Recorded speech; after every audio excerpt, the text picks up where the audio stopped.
పేరు భారతి, మా హస్బెండ్ పేరు శేఖర్. మాది గుడ్డనర్వ గ్రామం, నాగర్కర్నూలు జిల్లా. పిల్లల కోసం హైదరాబాద్లో చేయించుకున్నాము. ఎన్నో హాస్పిటల్ చేసినా మాకు సక్సెస్ కాలేదు. సుమనా రెడ్డి మేడం దగ్గరికి వచ్చినాక మాకు ఐఏఎల్ చేసినారు, కన్ఫర్మ్ అయ్యింది. మాకు ఎంతో హ్యాపీగా ఉంది. Thank you madam. హాయ్, నా పేరు మనీషా. నాకు మ్యారేజ్ అయ్యి 2 years అయ్యి 2 years దాకా బాగా సఫర్ అయిన ఫెర్టిలిటీ ఇష్యూస్ గురించి అక్కడ తిరిగిన ఇక్కడ తిరిగిన. ఫస్ట్ ఎక్టోపిక్ అయింది, తర్వాత మళ్ళీ బేబీ పెరగట్లేదని 3 months తర్వాత డిఎన్సీ అయింది. ఆ తర్వాత బై లక్కీగా ఒక ట్యూబ్ ఉన్నా కూడా ప్రెగ్నెన్సీ వచ్చింది, పాప పుట్టింది. పాప పుట్టిన తర్వాత మళ్ళీ స్టార్ట్ అయినాయి ఫెర్టిలిటీ ఇష్యూస్.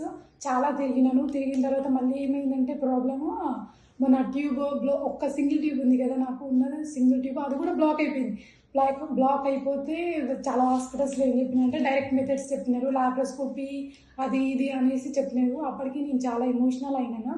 తర్వాత ఏమైందంటే ఇంత డైరెక్ట్ మెథడ్, ఇంత లాప్రోస్కోపీ అయితే నాకు వద్దు అది ఇది అని కొంచెం వెయిట్ చేసినాం. తర్వాత వేరే వాళ్ళు తెలిసిన వాళ్ళు సజెస్ట్ చేసినారు ఇక్కడ కిరణ్ హాస్పిటల్ అని చెప్తే ఇక్కడికి వచ్చిన తర్వాత కూడా మేడం ఏమన్నారంటే మీకు లాప్రోస్కోపీ అవసరం లేదు, డైరెక్ట్ మెథడ్ అవసరం లేదు, నార్మల్ మెథడ్లో కూడా ట్యూబ్ క్లియర్ చేస్తారు, మీకు ఒకటే ట్యూబ్ ఉంది కదా, ట్యూబ్ క్లియర్ అయిపోతుంది, మళ్ళీ ఆపరేషన్ అంటే ఇప్పటికే ఆల్రెడీ మీకు 2-3 అయినాయి కదా, వద్దు అనేసి మేడం మంచి నార్మల్ మెథడ్ చెప్పినారు. చెప్తే మేము అక్కడికి వెళ్ళి ట్యూబ్ క్లియర్ చేసుకున్నాం. మళ్ళీ ట్యూబ్ క్లియర్ చేసుకున్న తర్వాత 2-3 months అంటే 2-3 monthsలోనే ఇక్కడ మేడము ఇచ్చిన అడ్వైస్తో మంచి మా ప్రెగ్నెన్సీ వచ్చింది, ఇప్పుడు కన్సీవ్ అయ్యింది. నాకు ఇప్పుడు 3 months. నేను చాలా అంటే చాలా హ్యాపీగా ఉన్నాయి. ఇక్కడ సుమన మేడం చాలా బాగా చూస్తారు.